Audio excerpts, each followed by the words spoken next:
So, I have been informed that allegedly a content creator on YouTube is calling out more Kazahana's behavior on the YouTube platform based on his coverage of the Cinder situation and other things.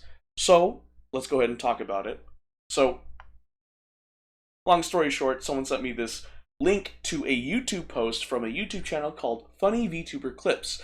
This YouTube post was posted about 2 days ago and it has been edited, so just letting you know, and it also shows it up there. And it starts off by the content creator saying, on the topic of drama tubers going too far, I think it's time we start having a serious conversation about how far some creators are pushing drama within the VTubing space, and there's perhaps no clearer example of this than Kazahana edits and his behavior over the past 5 months.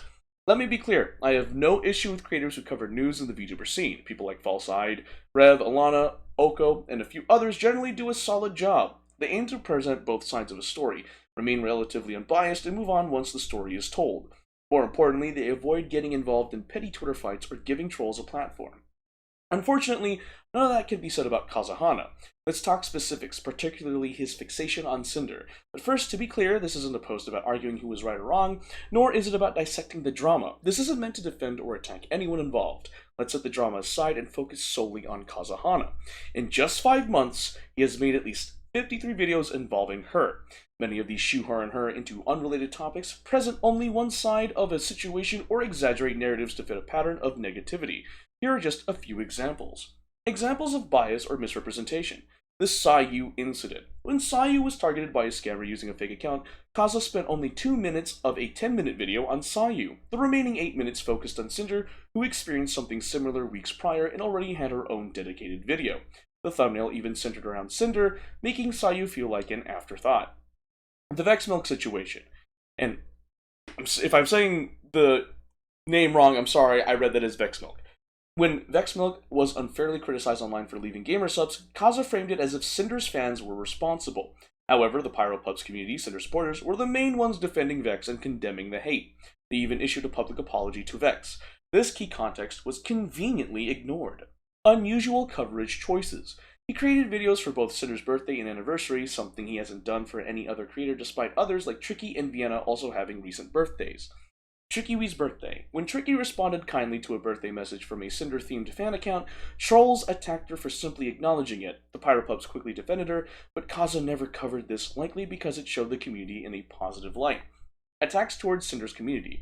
Kaza accused a group of PyroPubs of doxing another creator, Shylily, which was questionable at best. Worse, he shared Discord IDs with multiple streamers in a way that arguably constituted a form of doxing itself. One of the people targeted in that video was struggling with PTSD, triggered by memories of a friend who died due to online bullying. That person was having nightmares and trouble sleeping. Kaza included a screenshot referencing this, effectively mocking someone's mental health struggles in the public video. That's not just irresponsible, it's inhumane. Ignoring real doxing. Despite his supposed concern about doxing, Kaza never commented on or condemned Van Peaches, who leaked Cinder's private real-life information at the start of the drama, clearly with intent to cause harm. That was an actual case of doxing, yet it was completely overlooked. Ignoring the extremely toxic hate toward Cinder. He has never once made a video or even a comment in another video addressing the sheer volume of hate-filled posts directed at her. And I'm not talking about criticism of her actions, but the truly vile messages telling her to harm herself or wishing actual harm on her. If the roles were reversed and angry PyroPubs sent those kinds of comments toward any of the other girls involved, I'm convinced there would be videos calling it out immediately. Choosing to ignore this kind of abuse while condemning it elsewhere sends the message that he's okay with harm being directed at Cinder.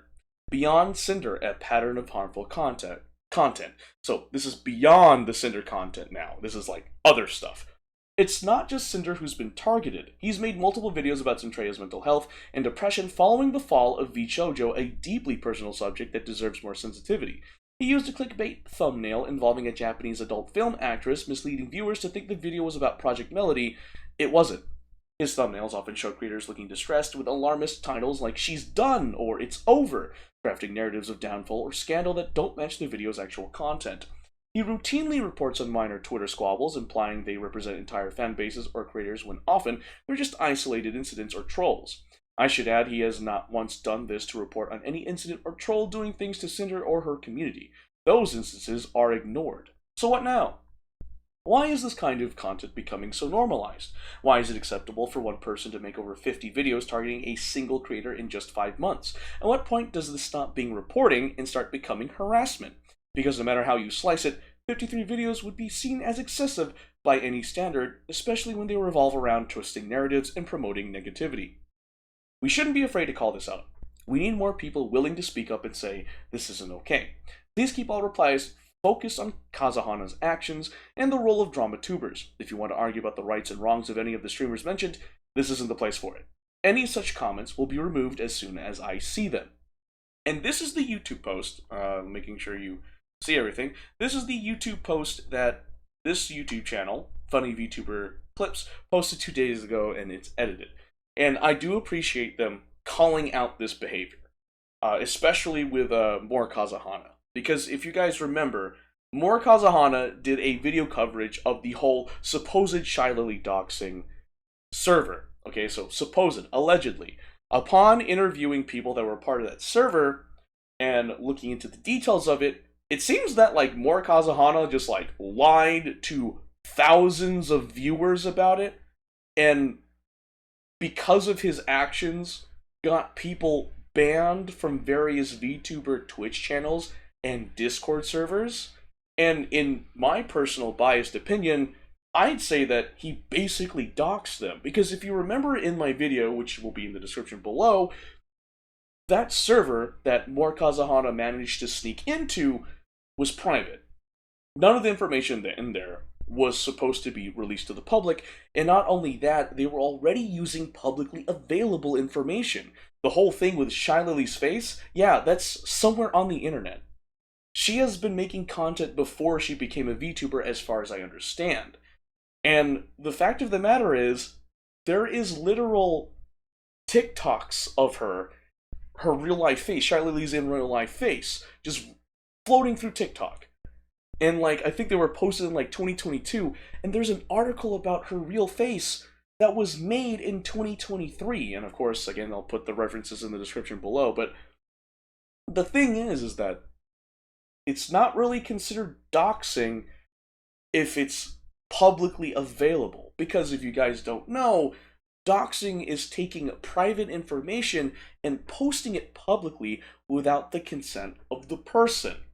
Also, the biggest thing to know about doxing is the intent. If you're doing it for malicious intent or stuff like that, it adds more weight in it being considered doxing. But the main thing is intent and posting private information to the public without consent.